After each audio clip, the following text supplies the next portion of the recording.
Assalamualaikum warahmatullahi wabarakatuh. Kami dari kelompok 2 yang beranggotakan Asilatul Karomiyah, Dia binti Rika Wulandari dan juga Siti Zuliana. Berikut ini dari kelompok kami akan membahas mengenai hadis tentang kewajiban menuntut ilmu pengetahuan. Yang pertama mengenai pengertian. Pengertian wajib ialah harus dilakukan dan dilaksanakan, sedangkan kewajiban ialah hal-hal yang harus dilakukan dan dilaksanakan. Biasanya, dengan melaksanakan kewajiban, maka seseorang bisa mendapatkan haknya. Kemudian mengenai pengertian menuntut dalam perspektif ilmu. Ilmu merupakan kata yang berasal dari bahasa Arab. Ilmu, masdar dari alama yu'alimu yang berarti tahu atau mengetahui. Al-Atas menyadari sepenuhnya bahwa mendefinisikan ilmu secara batasan adalah sesuatu yang mustahil. Karena itu dia mengajukan definisi ilmu secara deskriptif.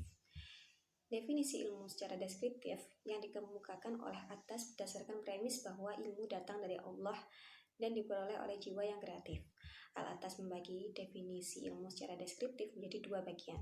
Pertama, ilmu ialah sesuatu yang berasal dari Allah. Bisa dikatakan bahwa ilmu ialah datangnya makna suatu atau objek ilmu ke dalam jiwa pencari ilmu. Yang kedua ialah ilmu sesuatu yang diterima oleh jiwa yang aktif dan kreatif. Bisa dikatakan bahwa ilmu ialah sampainya jiwa pada makna sesuatu atau objek ilmu. Kemudian secara bahasa, al-ilmu ialah lawan dari al-jahl atau kebodohan, yaitu mengetahui sesuatu sesuai dengan keadaan yang sebenarnya. Dengan pengetahuan pasti secara istilah dijelaskan oleh sebagai ulama bahwa ilmu ialah ma'rifah atau pengetahuan, sebagai lawan dari al-jahl, ketidaktahuan. Menurut ulama lainnya, ilmu itu lebih jelas daripada apa yang diketahui. Kemudian mengenai ilmu skianse ialah pengetahuan yang logis dan empiris. Sekalipun demikian, hendaklah diketahui juga bahwa berlandasan kesepakatan umum pemakai istilah di Indonesia. Ilmu berarti juga pengetahuan, knowledge. Di Indonesia, istilah ilmu sering diganti dengan ilmu pengetahuan. Ini memang sering membingungkan. Kemudian ilmu dibagi menjadi dua, yaitu ilmu durori dan natori. Ilmu durori adalah yang objek pengetahuan di dalamnya bersifat semi pasti, tidak perlu pemikiran dan pembuktian. Misalnya pengetahuan bahwa api itu panas. Sedangkan ilmu nadhari adalah yang membutuhkan pemikiran dan pembuktian. Kemudian mengenai hukum menuntut ilmu, Ibnu Abdil Bar rahimahullah mengatakan para ulama telah bersepakat bahwa ilmu itu ada yang wajib ain, yaitu ilmu diwajibkan pada seseorang yang khusus untuk dirinya, dan ilmu wajib kifayah jika dilakukan oleh sebagian orang, maka gugurlah kewajiban dari orang lain. Ilmu yang wajib diketahui oleh seorang adalah ilmu tauhid yang berkaitan dengan syahadatain dan keyakinan tentang Allah Subhanahu wa taala yang Maha Esa, yang tidak ada sekutu baginya, tidak ada serupa dengannya, tidak beranak dan tidak diperanakan, dan keyakinan bahwa Allah Subhanahu wa taala Maha menghidupkan dan Maha mematikan, yang Maha mengetahui tentang yang gaib dan yang nyata. Kemudian seorang muslim harus meyakini bahwa Al-Quran ialah kalamullah dan sholat 5 waktu ialah sebuah kewajiban. Dan harus pula seorang muslim mengetahui tentang kewajiban yang mengiring sholat tersebut, seperti toharoh dan hukum lainnya yang berkaitan dengannya, dan begitu juga dengan puasa, zakat, haji, dan lain-lain. Adapun wajib kifayah ialah ilmu yang jika dipelajari atau dilakukan oleh sebagian orang, maka gugurlah kewajiban dari orang lain. Singkat penjelasan dari saya, selebihnya akan dijelaskan oleh rekan saya. Terima kasih. Yang selanjutnya yaitu keutamaan menuntut ilmu dalam perspektif Islam. Ilmu pengetahuan sangat dibutuhkan oleh manusia untuk mencapai kebahagiaan hidup, baik di dunia maupun di akhirat.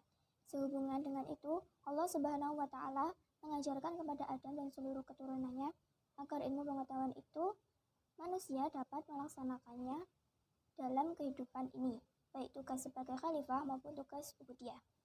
Oleh karena itu, Rasulullah Shallallahu Alaihi Wasallam menyuruh, menganjurkan, dan memotivasi umatnya untuk menuntut ilmu pengetahuan, sebagaimana dalam hadis Rasulullah Shallallahu Alaihi Wasallam, yang artinya dari Ibnu Mas'ud meriwayatkan Rasulullah Shallallahu Alaihi Wasallam bersabda kepadaku, tuntutlah ilmu pengetahuan dan ajarkanlah kepada orang lain. Tuntutlah ilmu kewarisan dan ajarkanlah kepada orang lain. Pelajarilah Al-Quran dan ajarkanlah kepada orang lain. saya ini akan mati, ilmu akan berkurang, dan cobaan akan semakin banyak, sehingga terjadi perbedaan pendapat antara dua orang tentang suatu kewajiban. Mereka tidak menemukan seseorang pun yang dapat menyelesaikannya. Dalam hadis di atas ada 3 perintah belajar, yaitu perintah mempelajari al-ilmu, al-faraid, dan Al-Quran.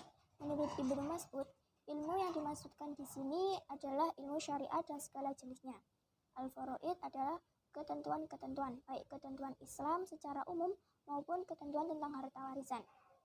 Mempelajari Al-Quran sendiri yaitu mencakup dalam hal menghafalkannya dan membacanya. Setelah dipelajari, ajarkan pula kepada seseorang agar semakin lengkap dan sempurna. Beliau memerintahkan agar sahabat mempelajari ilmu karena beliau sendiri adalah manusia seperti umumnya. Pada saat itu, beliau akan wafat. Dengan adanya orang yang mempelajari ilmu pengetahuan tidak akan hilang. Dan selanjutnya, poin kelima yaitu hadis kewajiban menuntut ilmu. Dalam Sunan Ibnu Majah, beliau meriwayatkan hadis yaitu hadasana Hisham ibnu Umar qala hadasana Khawsh bin Sulaiman qala hadatsana Katsir bin Shindir an Muhammadin bin Sirin an Anis bin Malik qala Rasulullah sallallahu alaihi wasallam talabul ilmi faridatun ala kulli muslimin wa wadi'ul ilmi inna ghairi ahlihi kamuqallidil khanaziri wal jawhar wal lu'lu al wadhhab. Telah menceritakan kepada kami Hisham bin Amr berkata, telah menceritakan kepada kami Hafiz bin Sulaiman berkata, telah menceritakan kepada kami Katsir bin Sinzir dari Muhammad bin Sirin dari Anas bin Malik. Ia berkata, Rasulullah Shallallahu Alaihi Wasallam bersabda, menuntut ilmu adalah kewajiban bagi setiap muslim, dan orang yang meletakkan ilmu bukan pada ahlinya seperti seseorang yang mengalungkan mutiara, intan, emas kepada leher babi. Skema sanad jalur Ibnu Majah yang pertama yaitu dari Rasulullah Shallallahu Alaihi Wasallam, kemudian dari Anas bin Malik, turun lagi kepada Muhammad bin Sirin, lalu Katsir bin Shinzir, Khawsh bin Sulaiman, kemudian Hisham ibnu Umar, dan diriwayatkan oleh Ibnu Majah. Yang selanjutnya hadis kedua yaitu hadis dari kitab Tirmidzi. Hadatsana Nashr bin Ali wala hadatsana Khalid ibnu Yazid al-Ataki an Abi Ja'far Razi an Rabi'i bin Anas an Anas bin Malik wala Rasulullah sallallahu alaihi wasallam man kharaja fi talabil ilmi fahuwa fi sabilillahi hatta yarji'a. Telah bercerita kepada kami Nashr bin Ali. Ia berkata, telah bercerita kepada kami Khalid bin Yazid al-Ataki dari Abu Ja'far ar-Razi, dari Ar-Rabi bin Anas, dari Anas bin Malik. Dia berkata, Rasulullah Shallallahu Alaihi Wasallam bersabda, barang siapa keluar dalam rangka menuntut ilmu, maka dia berada di jalan Allah sampai dia kembali. Skema hadis jalur Tirmizi yang pertama yaitu dari Rasulullah Shallallahu Alaihi Wasallam, kemudian turun kepada Anas bin Malik, lalu Rabi bin Anas, kemudian Abi Ja'far ar-Razi, lalu Khalid ibn Yazid al-Ataki, Nashr ibnu Ali, dan diriwayatkan oleh Tirmidzi. Selanjutnya yaitu hadis dari kitab Sahih Bukhari.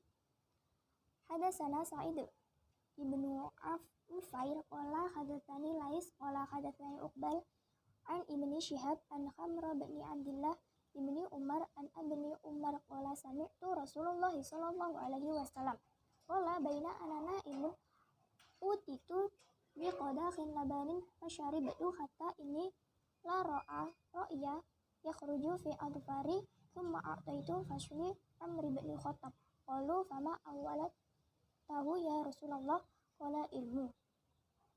Telah menceritakan kepada kami Sa'id bin Ufair berkata, telah menceritakan kepadaku Lais berkata, telah menceritakan kepadaku Uqail ibnu Syihab dari Hamzah bin Abdullah bin Umar bahwa Ibnu Umar berkata, aku mendengar Rasulullah Shallallahu Alaihi Wasallam bersabda, ketika aku tidur, aku bermimpi diberi segala susu, lalu aku meminumnya hingga aku melihat pemandangan yang bagus keluar dari kuku-kukuku. Kemudian aku berikan sisanya kepada sahabat muliaku Umar bin Khattab. Orang bertanya, apa takwilnya wahai Rasulullah? Beliau menjawab, ilmu. Sakema sanad hadis jalur Bukhari, yaitu dari Rasulullah Shallallahu Alaihi Wasallam.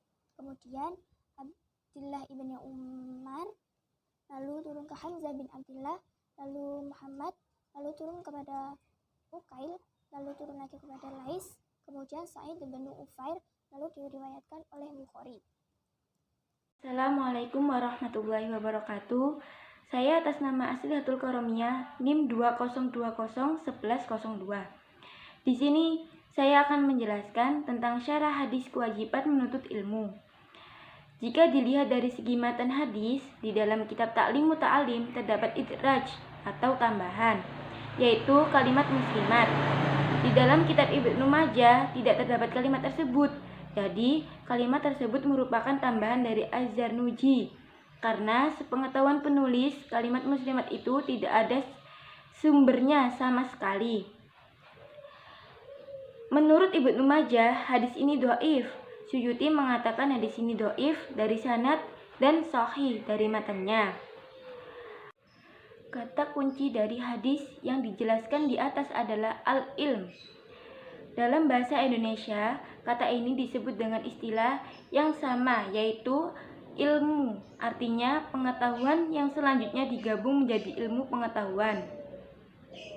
Dalam perspektif filsafat, istilah ini memiliki uraian yang panjang yang dapat diurai dari sisi epistemologi, ontologi, dan aksiologi.